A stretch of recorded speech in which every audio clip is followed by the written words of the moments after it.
नमाज थी। आप थोड़ा सा अपने दिमाग पर जोर लगाओ, अल्लाह अकबर। बहुत जल्दी भी पढ़ोगे तो आप कम से कम स्पीड ये तो रखोगे ना, सुभानक अल्लाहुम्मा व बिहम्दिका व तबारक अस्मुका व तआला जद्दुका व ला इलाहा गैरुक, औज़ु बिल्लाहि मिनश शैतानिर रजीम, बिस्मिल्लाहिर रहमानिर रहीम, अल्हम्दुलिल्लाहि रब्बिल आलमीन, अर्रहमानिर रहीम, मालिकि यौमिद्दीन, इय्याका नअबुदु व इय्याका नस्तईन। ये स्पीड तो रखोगे कम से कम, कि ये भी नहीं रखोगे। और फिर आप पढ़ के देखिए, आप 4 रकात आपको 5-6 मिनट से कम नहीं लगेंगे। चलो 1 मिनट की 1 रकात मान लो तो 4 रकातें कितनी हो गई? 4 मिनट। अब आप जोड़ लीजिए 1 घंटे में कितनी हुई? 60 रकात। जब 1 घंटे में 60 हुई तो 24 घंटे में कितनी होगी? 1 मिनट की 1 रकात भी मान लो तो 24 घंटे में 1440 के आसपास हो रही है, 1500 मान लो। जब 1 मिनट की 1 रकात आप पढ़ेंगे तब 24 घंटे में 1400, 1450, 1500 हो रही हैं। और हजरत पढ़ते कितनी है? 2000। अब इनसे पूछो कि तुम नमाजें पढ़ रहे थे या बाबा रामदेव वाली एक्सरसाइज कर रहे थे? जैसे बाबा रामदेव पेट हिलाता, 1 2 3, ये रकातें तुम्हारी थी। कौन सी नमाज तुम पढ़ रहे थे? और नीचे लिखा, बहाबड़ो क्या ऐसा वली तुम्हारे यहाँ पर भी पैदा हुआ? अल्हम्दुलिल्लाह, ऐसा खुराफाती वली तुम्हें मुबारक हो, हमें अहले हदीसों को नहीं। तुम लो इसको अपनी पॉकेट में रखो, संभाले रहो इसको। और वो भी 1440 रकातें कब होंगी? जब 1 मिनट की 1 रकात मानोगे। कब होंगी? जब हमारे बाबा लैट्रीन न करने जाते हो तब। अगर लैट्रीन करने गए तो 10 रकातें कम कर लो, 10 मिनट तो लगेंगे। खाना खाने अगर बैठ गए, 10 मिनट खाना खाने में लग गया तो 10 रकातें और कम कर लो। और 24 घंटे में अगर 2 घंटा भी सोया होगा, 2 घंटा कम से कम, तो 120 रकातें तब कम कर लो। मेरे भाइयों, हर मिनट पर 1 रकात कम करते जाओ तो वो भी नहीं हो रही। 24 घंटे में 1440 रकातें तब होंगी जब पेशाब छोड़ो, लैट्रिन छोड़ो, और जो है सोना छोड़ो, खाना छोड़ो, पीना, सारी चीजें छोड़ो, तब जाकर 1440 रकातें हो रही हैं। मेरे भाइयों, आप अंदाजा लगाइए हम और आपका किन लोगों को फॉलो कर रहे हैं। इसीलिए अल्लाह के नबी जानते थे, तो अल्लाह ताला के ने जो आपको इल्म दिया था उसके एतबार से, तो आपने फरमाया सल्लू कमा रायतुमूनी उसल्ली, नमाज वैसे मत पढ़ना जैसे और लोग पढ़ते हो मनमानी, नमाज वैसे पढ़ना जैसे तुम मुझे देखते हो नमाज पढ़ते हुए, जैसे तुम मुझे देखते हो। तो आइडियल और मॉडल कौन है? मोहम्मद रसूलुल्लाह सल्लल्लाहु अलैहि वसल्लम। और कयामत तक रसूल की जिंदगी हमारे लिए आइडियल रहेगी। इसका मतलब यह है कि कयामत तक मोहम्मद रसूलुल्लाह का नाम भी बुलंद रहेगा। आइए एक और आयत पढ़ रहा हूं, देखिए अल्लाह तबारक व तआला ने मोहम्मद रसूलुल्लाह सल्लल्लाहु अलैहि वसल्लम की इत्तिबा करने का हुक्म भी दिया, बल्कि अल्लाह ताला ने नबी की इत्तिबा को अपनी मोहब्बत से जोड़ लिया है। अल्लाह ने डायरेक्ट ये नहीं कहा कि मुझसे मोहब्बत करो। अल्लाह ने कहा अगर मेरी मोहब्बत चाहते हो, अगर तुम ये चाहते हो कि अल्लाह तुमसे मोहब्बत करे, तो तुम्हारे लिए जरूरी है कि मेरे नबी जनाबे मोहम्मद रसूलुल्लाह की इत्तिबा करो। इत्तिबा दलील क्या है? कुल इन कुंतुम तुहिब्बूनल्लाह फत्तबिऊनी युहिब्बुकुमुल्लाह। कुल, ऐ नबी फरमा दीजिए, कुल ऐ नबी कह दीजिए, इन कुंतुम तुहिब्बूनल्लाह, अगर तुम अल्लाह से मोहब्बत करना चाहते हो, इन कुंतुम तुहिब्बूनल्लाह, अगर तुम अल्लाह से मोहब्बत करना चाहते हो, फत्तबिऊनी, तो पहले मेरी इत्तिबा करो। और सुनो, अल्लाह ताला ने कितना बड़ा मकाम बताया है अपने नबी मोहम्मद रसूलुल्लाह का।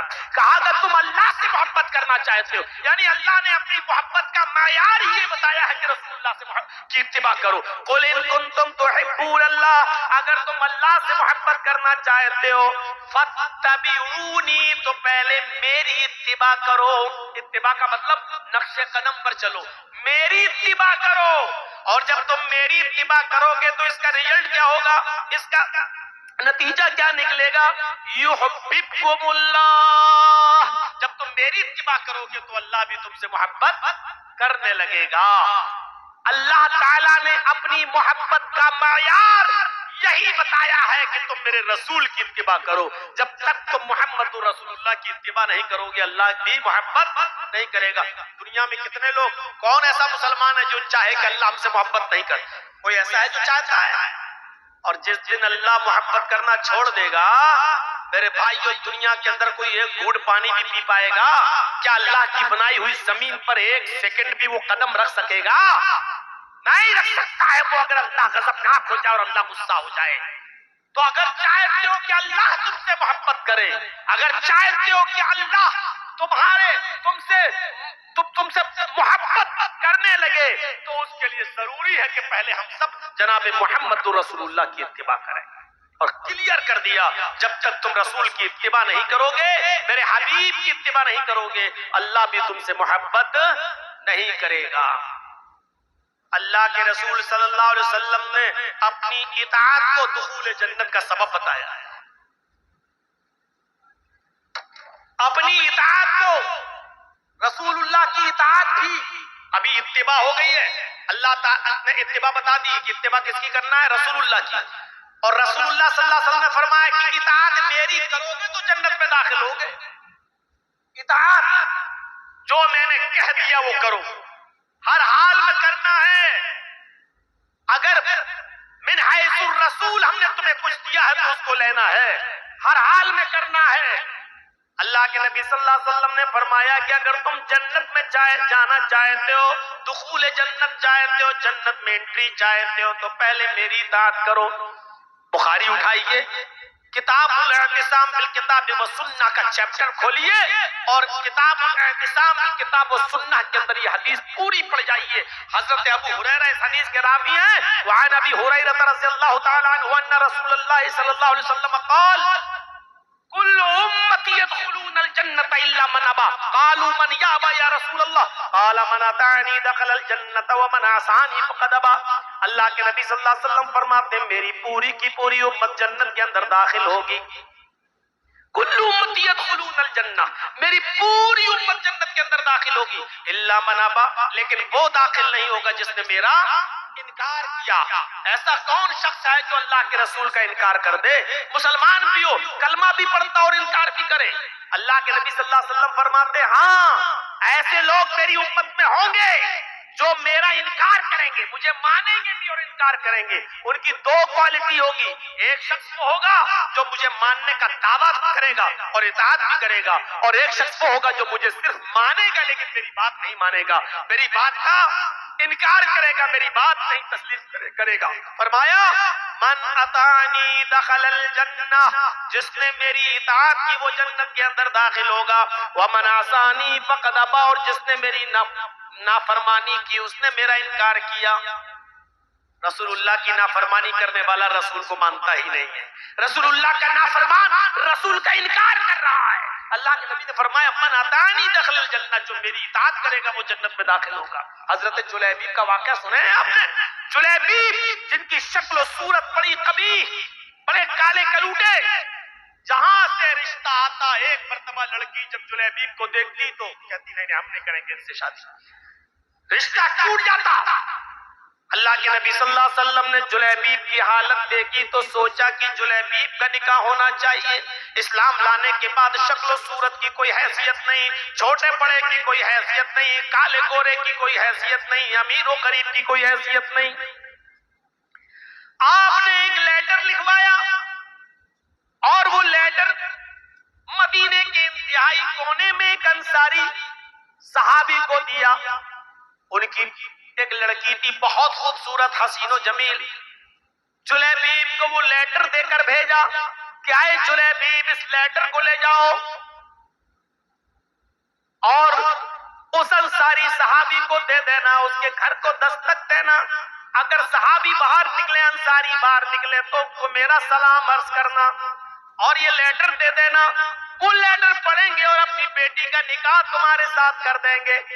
जुलैबीब उस लेटर को लेकर जाते हैं, उस खत को लेकर जाते हैं और मदीने के उस कबीले में, उस गांव में पहुंचते हैं।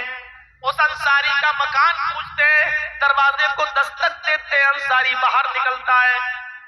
हजरत जुलैबीब ने सलाम किया, उन्होंने जवाब दिया। फिर कहा कि अल्लाह के नबी सल्लल्लाहु अलैहि वसल्लम ने आपको सलाम कहा है और ये खत दिया है। उस अंसारी ने जब उस खत को पढ़ा तो आग बबूला हो गया। कहने लगा, जुलैबीब तुम्हारी हिम्मत कैसे हुई मेरे दरवाजे पर आने की? अपनी बेटी का निकाह मैं तुम्हारे साथ कर दूं? मेरी चांद जैसी खूबसूरत बेटी, मेरी चांद जैसी हसीन जमील बेटी, और तुम अपनी शक्ल सूरत भी किसी आईने में देख कर आए हो, और मैं अपनी बेटी का निकाह तुम्हारे साथ कर दूं? नहीं हो सकता है। जुलैबीब ने कहा कि मुझे तो अल्लाह के रसूल ने भेजा है और कहा है कि ये लेटर दे देना, मैंने तो ये खत दिया है, बाकी आप समझ लें। ये आवाज उस बेटी के कानों में भी जाती है जो घर के अंदर से सुन रही थी। उसने अपने बाप को आवाज दी और कहा, पूछ रहा लेटर देखे। उसने उस खत को पढ़ा और पढ़ने के बाद कहने लगी, अरे अब्बू जान, इस लेटर में तो सबसे पहले जो लफ्ज लिखा हुआ है, जो अल्फाज लिखे हुए हैं, वो ये लिखा हुआ है कि हाज़िही रिसालतुम मिन जानिब मुहम्मद रसूलिल्लाह सल्लल्लाहु अलैहि वसल्लम, कि ये लेटर, ये खत तुम्हें मोहम्मद अल्लाह के रसूल सल्लल्लाहु अलैहि वसल्लम की तरफ से दिया जा रहा है। इस लेटर के लफ्ज ये नहीं है, अल्फाज ये नहीं है हाज़िही रिसालतुम मिन मुहम्मद इब्न अब्दुल्लाह, इसमें ये नहीं लिखा कि मोहम्मद इब्न अब्दुल्लाह की तरफ से दिया जा रहा है। इस लेटर में लिखा है कि ये खत में मोहम्मदुर रसूलुल्लाह, अल्लाह के रसूल की तरफ से दिया जा रहा है। आय अब्बू जान, ये लेटर मोहम्मद इब्न अब्दुल्लाह ने नहीं, मोहम्मदुर रसूलुल्लाह ने दिया है। और रसूलुल्लाह का मतलब ये है कि उनकी हर बात को मानना हमारी जिम्मेदारी है। हाँ, अगर मोहम्मद इब्न अब्दुल्लाह की हैसियत से देते तो हम ठुकरा देते, छोड़ भी देते कि कोई गुनाह नहीं, लेकिन ये तो रसूलुल्लाह लेटर दे रहे हैं। आपकी तो हैसियत है, आपने मोहम्मद रसूलुल्लाह की हैसियत से ये लेटर दिया है। आए अब्बू जान, अगर आप मेरा निकाह जुलैबीब से नहीं करेंगे तो मैं अपने आप को जनाब मोहम्मद रसूलुल्लाह के सामने पेश कर दूंगी और कहूंगी कि मेरी पूरी जिंदगी आप पर निछावर है, आप जो हुक्म देंगे मैं करने के लिए तैयार हूं। आए मेरे अब्बू, इस्लाम लाने के बाद मैं अपनी मर्जी की मालिक तो न रही, इस्लाम लाने के बाद मैं अपने दिल की मालिक तो न रही। इस्लाम लाने का मतलब ही है कि मैंने अपनी लगाम जनाब मोहम्मद रसूलुल्लाह के हाथों में दे दी है। बाप ने जब अपनी बेटी का ये जुमला सुना तो कहने लगा, बेटी जरा उसकी शक्ल सूरत तो देख, जरा उसके चेहरे की तरफ तो देख। लड़की ने जो जवाब दिया वो उर्दू के किसी शायर ने नकल कर किया है इस अंदाज में कि जब बाप ने कहा कि बेटी जरा इसकी शक्ल सूरत तो देख, जरा इसके चेहरे पर नजर तो डाल, तो लड़की कहने लगी, न आने वाले को देख, न जाने वाले को देख, न आने वाले को देख, न जाने वाले को देख, देखना ही है तो खत के भेजने वाले को देख। माना कि शक्ल है इसकी बदसूरत, माना कि शक्ल है इसकी बदसूरत और जिस्म है इसका मांद, मगर खत का भेजने वाला तो है 14वीं का चांद। गोया कि बेटी ने इस अंदाज में अपने बाप को समझाया और बाप अपनी बेटी को लेकर मोहम्मद रसूलुल्लाह के पास आए। पूरा वाकया ज़ादुल मआद में पढ़ लीजिएगा। अल्लामा इब्न क़य्यिम ने लिखा है कि फिर अल्लाह के रसूल ने उस बेटी का निकाह जुलैबीब से कर दिया और जुलैबीब के निकाह के बाद इस लड़की के साथ खैर और बरकत के दरवाजे खुल गए। तो उस जमाने की हमारी बेटियां इस तरीके की हुआ करती थी कि अपने आप को अल्लाह के रसूल सल्लल्लाहु अलैहि वसल्लम के हुक्म के ताबे कर दिया करती थी। इस तरीके की इताअत का जज्बा था। ये हम इताअत करेंगे। ये 250, 250, 300 आदमियों को शादियों में ले जाकर ये बाराती, ये चोरों को डाकुओं को ले जाने वाले ये बेचारे ये चले हैं आज इनको समझाते हुए 25 सालें हो गई हैं, 25 सालें। लेकिन जो पहले था वही अब था, वह जो पहले था। कोई पूछे कि जर्जी साहब आपने सबसे पहली तकरीर कब की? और अब मैंने सबसे पहली तकरीर की थी बंबई के अंदर। उस वक्त मेरी उम्र थी 17 साल 10 महीना। बाल ठाकुरे के खिलाफ। और जब उसने कहा था ना कि हरे रंग पे पाबंदी लगा दो, मुख्तार अहमद नदवी की सदारत थी, बांद्रा में जलसा था, कॉन्फ्रेंस थी, सब थे उसमें, देवबंदी, बरेलवी, शिया, सुन्नी सब। तो बाल ठाकुरे ने कुछ कह दिया था कि मोहम्मद अय्याश, मक्कार, ये इस तरीके के जुमले बोले थे उसने कि एक बीवी से पेट नहीं भरा तो 11-11 बीवी रखता था, और जब मैं देश का प्रधानमंत्री बनूंगा तो हरा रंग बंद कर दूंगा, ये मुसलमानों का रंग है, इस्लामी रंग है, और मैं इस पे पाबंदी लगा दूंगा। तो उस वक्त मुझे लोग लेके गए, मैं बंबई में प्रोग्राम में नहीं गया था, लेकिन मैं वहां था, तो नदवी साहब कहने लगे, मुख्तार साहब चलिए तुम अच्छा बोल लेते हो तो 10 मिनट का टाइम तुम्हें भी दिलवा देंगे बोलने के लिए। तो मैं गया, लेकिन इत्तेफाक ये था कि उधर भी सबसे बाद में हमको टाइम मिला जैसे आज मिल रहा है। 17 साल 10 महीने का था मैं, तो जब मैंने तकरीर शुरू की सब लोग तो ऐसे ही बोल रहे थे, उबैदुल्ला आदमी वगैरह सब थे उसमें, तो ये सब ऐसे ही बोल रहे थे, ठाकुर जी माफी मांगे, ठाकुर जी माफी मांगे, उनको ऐसा नहीं बोलना चाहिए, हमारे नबी की शान में गुस्ताखी हुई है, जब तक माफी नहीं मांगेंगे एहतजाज होते रहेंगे, जुलूस निकलते रहेंगे। और मेरे अंदर इतनी अकल वकल नहीं थी। 17 साल 10 महीना जब मेरा नंबर आया तो मैंने 8 मिनट का टाइम क्या बोलूंगा मैं, नहमदु व नुसल्ली अला रसूलिल करीम, इसी में 1-2 मिनट निकल गए। अब 6 मिनट की तकरीर में मैंने कहा कि हमारे नबी की तो 11 बीवी थी, जिनका जिक्र 7 तो बीवी थी, और 11 और एक मारिया किप्तिया को जोड़ लो जो बांधी थी तो 12। तो आप तो 12 बीवी रखने वाला, 11 बीवी रखने वाला अय्याश नजर आ रहा है। बस मैंने उसमें कह दिया था कि हमारे ठाकुर जी जरा ये बताएं कि महाभारत में लिखा है कृष्ण जी की जो है किशन कन्हैया की 16,108 है, उनके बारे में तुम्हारा क्या ख्याल है? अगर 11 बीवी रखने वाला अय्याश है तो 16,108 रखने वाला, और बांसुरी बजाते सबको इकट्ठा कर लेते, अपने पास बिठा लेते, और कहा जाता चारों तरफ गोपियां बीच में कन्हैया, इसके बारे में क्या ख्याल है? अब पुलिस वाले सतर्क हो गए, ये क्या बोल रहा है, ये क्या? जब चारों तरफ, अब मुझे इतनी अकल कहां, मैंने कहा चले हैं इस्लामी रंग, हरे रंग पे पाबंदी लगाने की बात। अरे कितने हरे रंग पे पाबंदी लगाओगे? हमने कहा लौकी खाते हो वो हरे रंग की, पालक खाते हो वो हरे रंग का, परवल खाते हो वो हरे रंग का, हरा धनिया खाते हो वो हरे रंग का, हरी मिर्च खाते हो वो हरे रंग का, जितने भी पेड़ पौधे और घास है वो सब हरे रंग की। मैंने कहा ठाकुर जी लाल रंग को कैसे और हरे रंग को कैसे मिटाओगे, और लाल रंग को कैसे तुम स्थापित करोगे? अगर हरे रंग को मिटाओगे तो लौकी खाना छोड़ो, पालक खाना छोड़ो, हरी सब्जी खाना बंद करो, और लाल रंग तो एक ही होता है, या तो टमाटर खाओ या वो खाओ जो हम लोग खाते हैं। बस इतना ही बोला और उसी वक्त पकड़ लिया गया वहीं पर, चलो। और उस वक्त इतना पतला दुबला था कि वो हथकड़ी भी मेरे हाथ से निकल जाती थी, ऐसे वो डालता था और निकल जाती थी। और 24 घंटे हमको रखा वहां दादर के लॉकअप में, और वो तो फाइनल तो हो रहा था लेकिन बच गया, 2 महीने कम था, नाबालिग निकला, इसलिए हमको जेल तक नहीं पहुंचाया गया। तो मेरे भाइयों 17 साल 10 महीने वो मेरी पहली तकरीर थी, उसके बाद से जब कर रहे हैं तो आज मेरी 45-46 ईयर। अब यहां से आप अंदाजा लगा लो कि कितने साल का जमाना गुजर चुका है।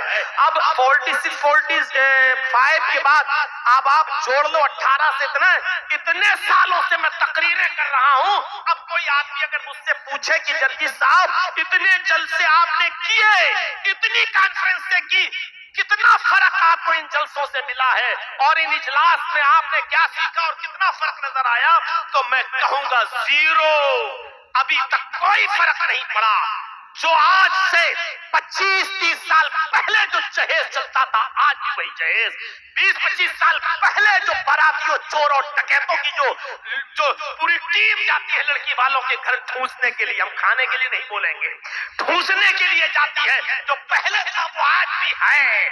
मेरे भाइयों जो पहले साइकिल चलती थी अब मोटरसाइकिल चलने लगी, पहले थोड़ा मोटरसाइकिल चलती थी अब फॉर्च्यूनर 4 व्हीलर चलने लगी, तरक्की और हुई है। अगर कोई नंबर पूछना चाहे कि जर्जी साहब कितना नंबर दोगे समाज को, कितनी इस्लाह हुई, तो मैं कहूंगा 100 में 0। कोई फर्क नहीं पड़ा।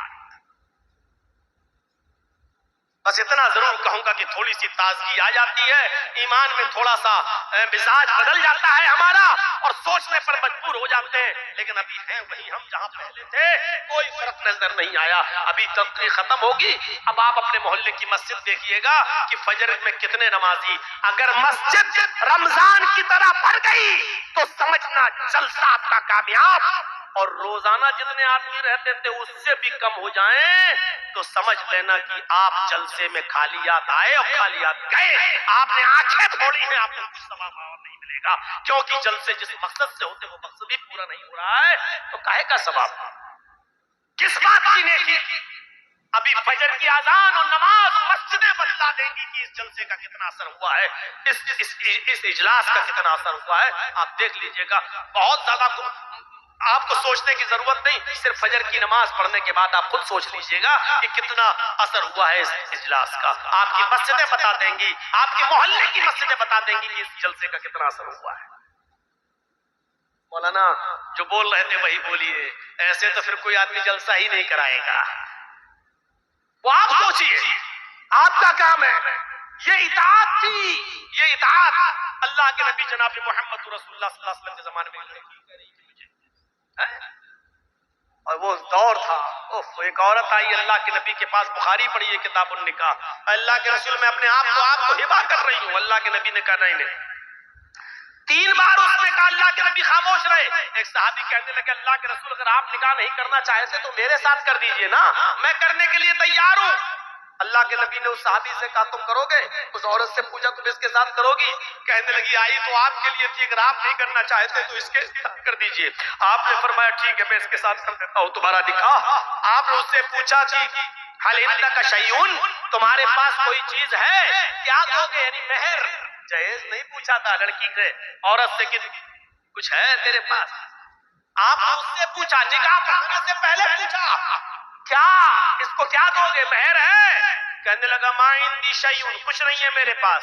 आपने कहा जाओ अपने घर कुछ लेकर आओ।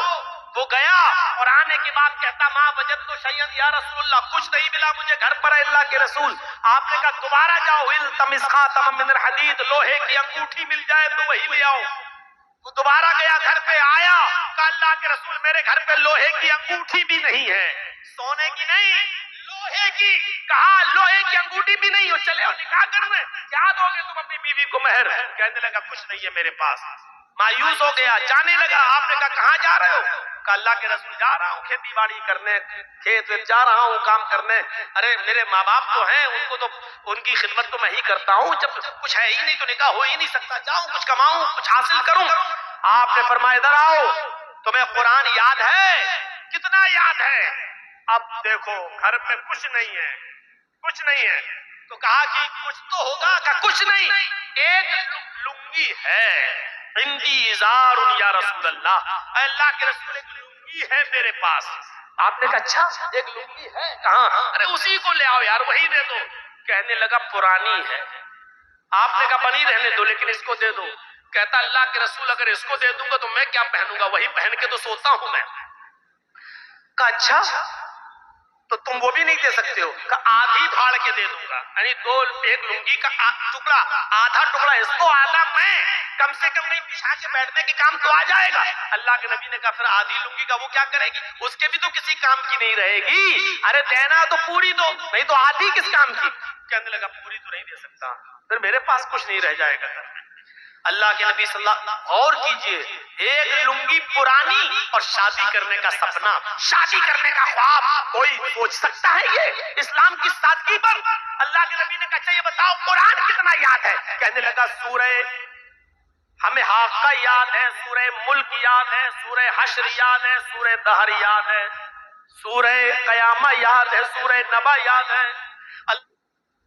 मेरे प्यारे साथियों, अज़मत रसूल पर और भी बातें कही जा सकती हैं, लेकिन 3 बज गए हैं, मुझे भी मुजफ्फरपुर की तरफ निकलना है आधे घंटे के अंदर अंदर। तो इसलिए मुझे सिर्फ इतनी सी इल्तिमास के बाद 1:20 में मैं बैठा था और 1 घंटा 40 मिनट के इस खिताब को पर इक्तिफा करता हूँ, इस उम्मीद के साथ के मकाम रिसालत को समझेंगे, अज़मत रसूल को समझेंगे और मोहम्मद रसूलुल्लाह को अपना इमाम और अपना पेशवा समझेंगे और हर मामले में नबी की इताअत और नबी की इत्तिबा ही को ओढ़ना और बिछोना समझेंगे। अल्लाह से दुआ करता हूँ कि बारे इलाह हमें मोहम्मद रसूलुल्लाह का मुतीअ फरमा बरदार बनने की तौफीक अता फरमा। नबी अकरम